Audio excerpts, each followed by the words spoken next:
Okay, so it didn't exactly work out the way that I intended.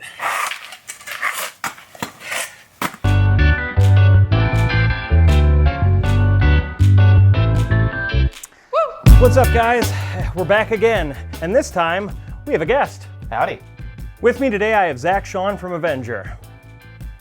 Hi, Zach. Zach and I have worked together on a number of projects, and we are here to basically explain the 5 reasons why your website sucks, or, well, at least is probably missing these things.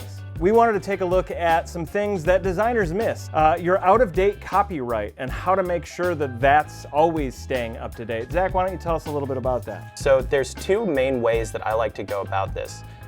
The simplest one that most of us have access to is just setting a calendar reminder on your phone for either the first or the last day of every year. Just to make sure that you go in and go into all of your clients' websites or your small business's website and make sure you're updating that year. The other method, it's a little bit more complicated, but I have some custom code that we'll put down in the description for you to make sure that it's always up to date and you don't have to mess with it ever again. So that's what we're going to show you here. All right, so what we have in front of us here is a blank Webflow website. All I have in here is a text block that's just centered to the page with a copyright symbol and the words Drew Watson. So what I'm going to show you here is how I like to automate the copyright date update process. So in between the copyright symbol here and Drew Watson, or wherever you choose to put it, I'm going to put 2 additional spaces, and then I'm going to select that middle one very carefully and wrap it with span. So in HTML terms, this is just a span in between 2 paragraph tags. So what that does, I'm just going to take that empty span, go into the settings here, and give it the ID of copyright. You can make this whatever you want, just make sure that you also update it in the code. So I'm going to go back into the project settings where I've already pasted a little bit of code, and I'm going to explain what's happening here. Go into custom code settings, and down in the footer code, we just have a simple little script here. And what this does is it looks for that span that we just called copyright and finds the full year and appends that inside of that copyright notice. So what should happen here once we save and publish, go to the site, and you'll see the current year automatically pop up. And there you go, you never have to touch it again. And now this code works universally on any platform, although Webflow is our preferred design platform. Yeah, absolutely. So I'm going to be using Webflow a lot here in this demonstration. It's the platform that I use the most. But at the end of the day, it's all basic HTML, CSS, and JavaScript principles. Just so we're clear, this video is not sponsored by Webflow, but if it were, we would definitely appreciate that. So Webflow, if you're out there, huh? Anyway, we use Webflow a lot for our client platforms. In fact, multiple projects that we've worked on that you have built out all of these sites for are all on Webflow. Why in this whole no-code movement, and in fact, I think that they even say it's like a no-code platform technically, right? And they're sort of on that no-code tip. But when you have competition out there like all these other builders, what sets Webflow apart in your opinion? It's surprisingly robust what you can do inside of Webflow. So in the day and age of WordPress occupying a vast majority of websites on the internet, Wix occupying most of the small business space, Squarespace, Weebly, anybody else you can name, Webflow allows a level of freedom that I think most other platforms don't allow, in a way that just kind of makes more sense if you're used to the traditional HTML and CSS style of building. So together, Zach and I build a lot of these sites. Really, it's obviously more you building it than anything. I just provide graphic feedback or video collateral or photo. But you are really heavily involved in this whole Webflow community. In fact, you're on the Webflow Discord, right? You're a heavy hitter in the community for Webflow Discord, the unofficial one. Yeah, I'm a moderator on the largest unofficial Webflow Discord community. You've even created bits and pieces, like things that people can grab out of the Webflow showcase to utilize for their own sites because you're that good.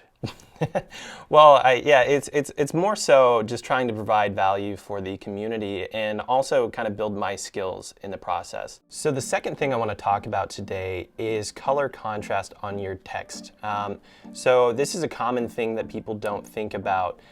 So here I have an example of poor contrast. So I'm using a template from my friend Tom at Flowbase, and I've adapted a little bit to make it not so friendly for the eyes. So if you see here, we have a slightly darker gray on a black. Now that's even hard for me to read at times. So you can imagine for people with worse eyes, it can be very detrimental to the overall experience of browsing a website. So, and I would think on mobile too, like that's going to be a huge factor as well, because you don't know what their screen brightness is going to be and how that's sort of affecting them. Exactly, yep. So there's always going to be variances in the devices they're using, the light level in the room that they're in, how their device responds to that, and so many other things that we don't necessarily think about. So, for example, in Webflow, they have introduced a number of tools to help make accessibility a little bit easier to maintain. If you see here, I have the text selected. I'm going to go over to the text color, and you see this little curve. If you don't see this curve, you might just have to click this little eyeball icon right here. So this is kind of the ideal space that we're looking at for your color contrast. Anything in this realm should look pretty good and be easy to read. Anything that's too low here, you'll see a little fail, and the color contrast ratio is just a little too dark to really be accessible for most people. The higher you go, the more contrast you get, and the easier it's subsequently going to be to read. But that's pretty cool, because like if you want to stay within the same design template, it's saying just bump up that gray like a little bit more, and if you stay within this realm, you know, you're going to be good. You stay within this space, and like it's going to look really nice. So yeah, that's a great tool, man. That's a really good tool. Yeah, and you know, while you're designing, it might be easy to fall into the trap of thinking that, well, I can't do this because the contrast isn't going to work, or I have to make this sacrifice. And I'm just going to sacrifice accessibility to make sure my design looks how I want it. But there's really a lot of range you have here to play with to get a good color that fits your brand, but still really easy to read. It gets a little bit more complicated when you have background images, but they do attempt to work around that a little bit and give you some tools to make sure that your color still stands out enough for everybody to be able to read. Awesome. That's awesome. Number 3. One of the biggest things that I see all web designers in general, are really guilty of is bad spelling and grammar. I don't even know if that sentence was grammatically correct, but what I can tell you is I use a tool called Grammarly. If you're a web designer, a copywriter, a blogger, even a vlogger, because heck, some of my scripts can be a little bit off from the things that I'm saying, I use Grammarly. Enable Grammarly in any of these scenarios. It works across all social media platforms, even in your Gmail. Number 4. Drew, why is my website so slow? Well, Zach, it's probably because all that great photography that you've done is hosted in its original file format, and you haven't compressed any of your images to optimize your images for your website. Images. Optimize your images on your website. Optimize them. Yes, when you receive your images from your beautiful photographer. I mean, the images are all right too, but you need to make sure that you get that file size a lot lower. So step 1, make sure your resolution isn't too big. What are you using that image for? So background images sure need to be a little bit higher quality. I would say a maximum width of say 1920 pixels is probably good for most screens. But what about those inline images? Those images that you're using in your blog or to show something inline on your website. And then step 2 is compressing those images to get that file size down even further. So I've dumped these out of Photoshop, or I've exported out of Lightroom, and my files are still, you know, a couple of megs, Zach. What exactly do I use in order to make sure that they're a little bit smaller? Well, there's tons of free tools that you can use online. I'm partial to a tool called TinyPNG, primarily because I can use it as a desktop application using some of their third-party plugins.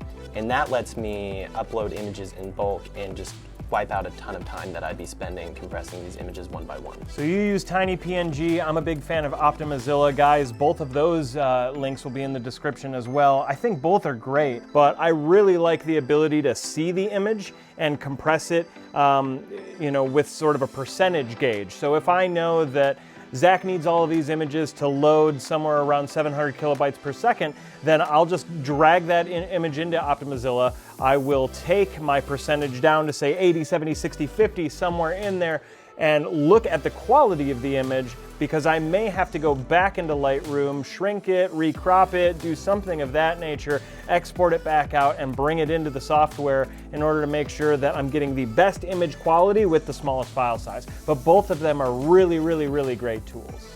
Yep. So that might not be the only reason your website is slow, but that's usually reason number 1. Image optimization. Number 5. What are you doing? I thought you were pulling up the website. Yeah, you have a computer here. Well, yeah, but I need to test it on your phone. Cross-device checking. There's nothing really actually on this phone, but that is our number 5. Guys, it is imperative. In fact, statistics say now that mobile devices see more web traffic than any other device out there. Do you have a desktop or laptop or computer-based version or method to which you check everything? So there's many ways that you can test your website compatibility on multiple devices. By far the easiest way, in my opinion, but not necessarily the most robust way, is straight out of Google Chrome, which I'm going to show you here. So if you right-click on any website and click Inspect, what you'll see here is what's called the inspection panel, or DevTools, if you will. In the top left-hand corner, you'll see Toggle Device Toolbar. So I'm actually going to dock this to the right side of my screen here so we can see this live. I'm going to toggle Device Toolbar, and what that lets me do is see my website live as it might appear on a multitude of different devices.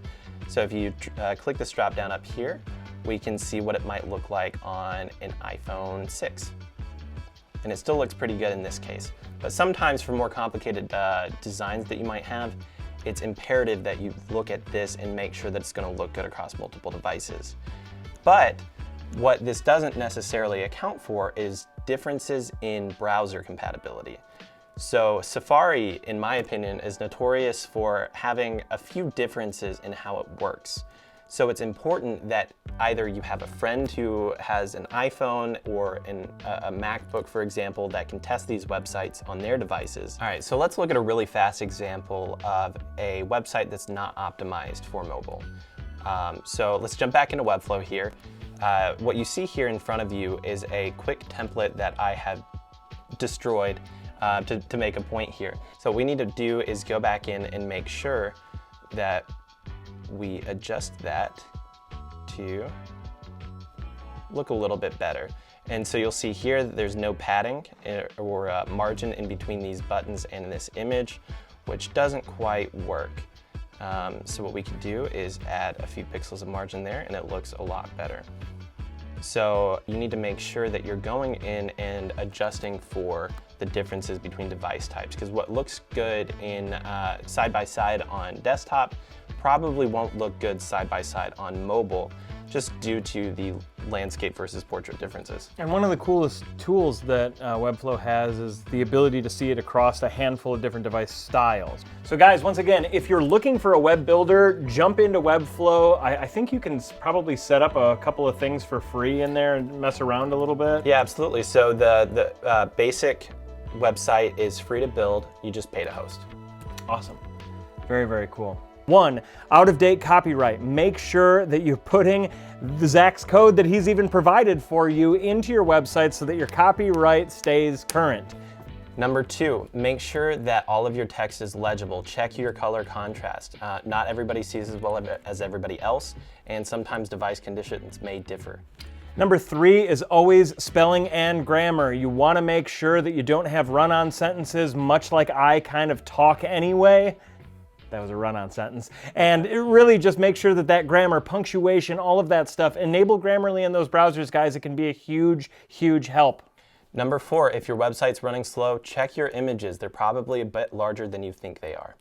And as always, number 5, this cross-device testing. Make sure that all your websites are optimized for mobile. You don't want to tell a client, a friend, whoever it may be, hey, go check out my new website, or go take a look, and they look on their phone and it looks like a jumbled mess. Well, that's all for today, guys. Once again, if you like what you see here, hit that subscribe button. We really, really appreciate you. The channel has received a lot of good warmth and praise over the past week. I know there's only 2 videos up there, but if you'd like more videos based on what you saw today, again, with filmmaking, photography, marketing, and design, I'm more than happy to keep putting out this content. I love what we're doing. It's been a real pleasure. And Zach, you're going to probably be a regular on this show because of how much time we spend together.